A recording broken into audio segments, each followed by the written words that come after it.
लोहा पारसा लागला, लोहा पारसा लागला, थेंबुटा सागरी मिळाला, गंगे तरती संगम झाला. जसं आम्ही जेव्हा हे असा एक सत्संग आहे ना की ते लोहा असते ना, लोखंड, ते जर पारसाला लागलं तर त्याचं सोनं होते, सोनं होते म्हणते.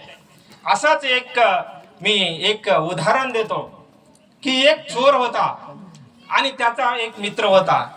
आणि तो चोरी करणारा माणूस असतो ना, ते हमेशा चोरी करायचा, त्याला लोक धरायचे आणि त्याला दंड लावायचे. घरामधून 200 रुपये चोरून आणायचा, 500 रुपये तो रिटर्न करायचा. असं करू त्यानं घर बर्बाद करून टाकलं. त्याला दोस्ताला काळजी होता की आपला दोस्त बिघडायला, तर ते म्हणला त्याला कोण्या भाषेमध्ये सुधारावं लागेल त्या दोस्ताला. म्हणून त्यानं सांगितलं की बघ म्हणला एका ठिकाणी खूप सोनं आहे, त्याला त्याच भाषेमध्ये सांगायला लागेल ना. तर त्याला जर म्हणलं चोरी करू नको म्हणलं तर असा तर ऐकणार नाही. ते म्हणला फलाण्या जागेला सोनं आहे, तिथे जर गेला ना म्हणला हे काय छोट्या छोट्या चोऱ्या करता, एका ठिकाणी खूप सोनं आहे तिथं जाय. ते म्हणला आहे कुठं? असाच एक जंगल आहे म्हणले, त्या जंगलामध्ये एक संत असतो आहे म्हणला आणि ते मोठं भुयार आहे, त्या भुयारामध्ये सोनं आहे म्हणल्यानं ठीक आहे मग तिथं जाऊन करावं काय? ते काहीच करायचं नाही म्हणला. ते तिथले लोक काय करतात तेवढं करायचं. ते सकाळी उठतात, आंघोळ धुतात, कोणी ग्रंथ वाचवते, कोणी ध्यानाला बसते, कोणी एकलंच भजन म्हणत बसते. एवढंच करायचं म्हणले तुला. ठीक आहे म्हणला, हे तर सोपं आहे म्हणला. जोपर्यंत म्हणला तुला पत्ता लागत नाही तोपर्यंत याच्यासारखं नाटक करत राह म्हणला. या जे भेटलं त्याच्यासारखाच तू तिथं नाटक कर म्हणला. ठीक आहे म्हणला, हे सोपं आहे म्हणला.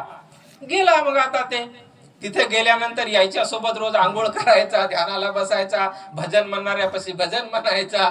आता कोणी पोथी वगैरे वाचवायला त्याचं ऐकत बसायचा मुंडका हलवत. हे धंदा धरला त्यानं. 8 दिवस गेले, 15 दिवस गेले, महिना गेला, 2 महिने गेले, 3 महिने गेले. सोन्याचा पत्ता काढता आता याला ते कुठं सोनं आहे अजून की काही पत्ताच लागला नाही. 3 महिने होऊन गेला. 3 महिन्यामध्ये या माणसाची बुद्धी बदलून गेली. 3 महिन्यामध्ये याला चोरी करायची होती ते मनामधून ते एक गोष्ट रोजच्या रोज ते बाजूला जायला लागली. आणि त्याच्या डोक्यामध्ये त्या संताचे एक एक वाक्य रोज उतरायला लागलं. हळूहळू तो चोरी करायचं भूलच गेला. 1 दिवस 2-3 महिन्याच्या नंतर त्याला ध्यान आलं की मी कशाला आलो इथं.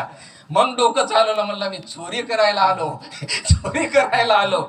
म्हणला चोरी तर चांगलं काम नाही म्हणला. हे एवढे लोक इथं आहेत बसलेले, यायला म्हणला घर नाही दार नाही. मला घर आहे, दार आहे, पत्नी आहे, आई आहे, वडील आहे, जमीन आहे, सर्व काही आहे.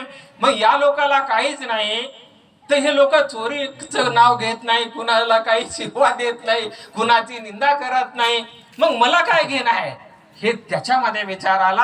आणि मग तिथला जो मेन माणूस होता ना त्या महाराजाला पाया पडला. महाराज म्हणला मी आलो होतो चोरी करायला, सोनं आहे म्हणले चोरी करायला आलो. तर म्हणला हुडक ना मग तिथं जाऊन. नाही महाराज म्हणला भेटलं मला सोनं मिळालं म्हणला. तुमच्यासारखे सर्व इथं जे काही बोलणारे हेच ज्ञानच एक सोनं आहे. काय ज्ञानच एक सोनं आहे. माणसाकडे जर ज्ञान असलं ना दादा, गेलेल्या सोन्याला आणू शकते. पण जर सोनं असून ज्ञानच जर नसेल ना ते गेलेलं आणू शकत नाही. म्हणून आम्हाला गरज आहे की एका चांगल्या विचाराकडे, एका चांगल्या सत्संगामध्ये आम्ही जर एका सत्संगामध्ये जाऊन एखादी जरी संताचं जर वाक्य आम्ही जीवनात घेतलं ना, सत्य ज्ञानाने जीव उद्धारते रे म्हणले तुकडोजी महाराज. सत्य ज्ञानाने जीव उद्धारते रे, भाव भक्तीने देव वसो होते रे म्हणले तुकडोजी महाराज. सत्य ज्ञान जर आम्ही जीवनामध्ये घेतलं ना दादा, खरंच आमचा उद्धार होईल्याशिवाय राहत नाही. काऊन की माणसाचा जन्म आहे ना, आज आपल्याला जो जन्म मिळालेला आहे